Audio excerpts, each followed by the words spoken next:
At sinalita ng Panginoon kay Moises na sinasabi, "Salitain mo sa mga anak ni Israel at sabihin mo sa kanila, pagka ang sinuman ay tutupad ng panata ayon sa inyong inihalaga, ay magiging sa Panginoon ang mga tao. At ang inyong inihalaga tungkol sa lalaki, na mula sa may 20 taong gulang hanggang sa may 60, ay 50 siklong pilak, ang iyong ihahalaga ayon sa siklo ng santuaryo. At kung tungkol sa babae, 30 siklo ang ihahalaga mo. At kung mula sa may 5 taon hanggang sa may 20 taon, ay 20 siklo ang ihahalaga mo sa lalaki, at sa babae ay 10 siklo. At kung mula sa may 1 buwan hanggang sa may 5 taon, ay 5 siklong pilak ang iyong ihahalaga sa lalaki, at sa babae ay 3 siklong pilak ang iyong ihahalaga. At kung sa may 60 taon na patanda, kung lalaki, ay 15 siklo ang iyong ihahalaga, at sa babae ay 10 siklo. Ngunit kung kapos ng ikababayad sa iyong inihalaga, ay pahaharapin mo siya sa harap ng saserdote, at hahalagahan siya ng saserdote, ayon sa ikakaya ng may panata, ay siyang ihahalaga sa kanya ng saserdote.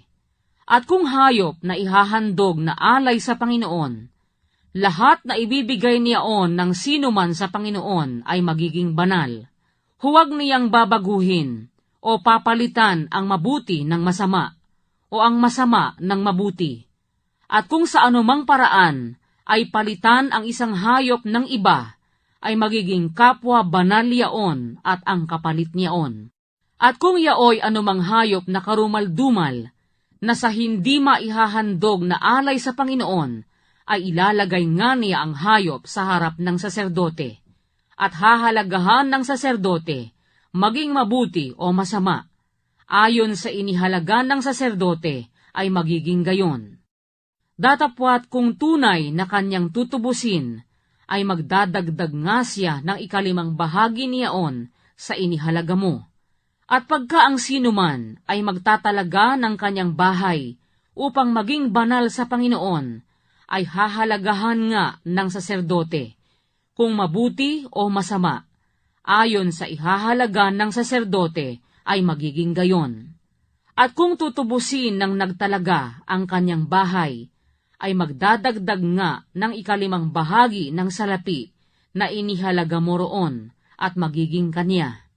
At kung ang sinuman ay magtatalaga sa Panginoon ng bahagi ng bukid na kanyang pag-aari, ay ayon sa hasik doon ang iyong ihahalaga nga. Ang hasik na 1 omer na sibada ay hahalagahan ng 50 siklong pilak. Kung itatalagan niya ang kanyang bukid mula sa taon ng Hubileo, ay magiging ayon sa iyong inihalaga.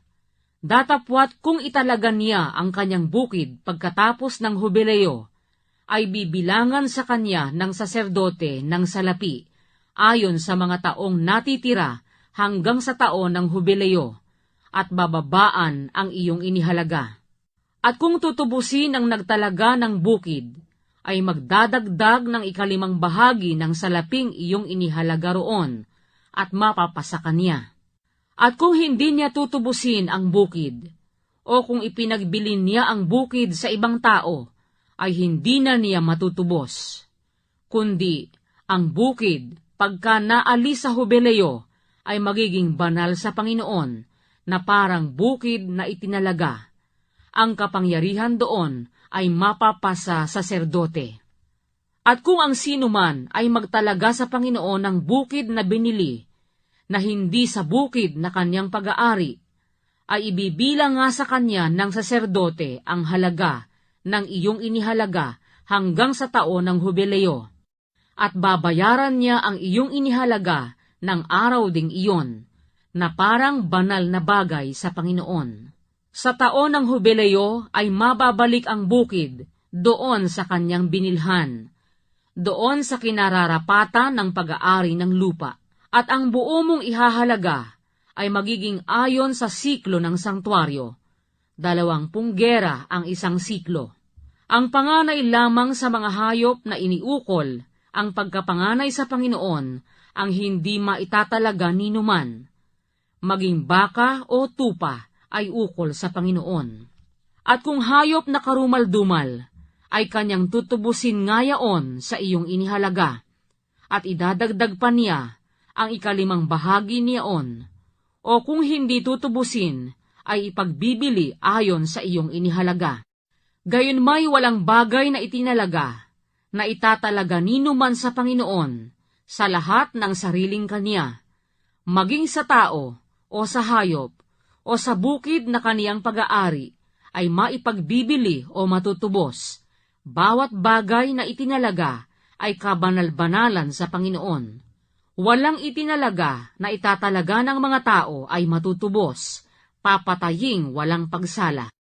At lahat na 10 bahagi ng lupain, maging sa binhi ng lupain, o sa bunga ng punong kahoy ay sa Panginoon, at magiging banal sa Panginoon. At kung ang sino man ay tutubos ng alinmang bahagi ng kanyang 10 bahagi, ay idagdag niya roon ang 5 bahagi niyaon.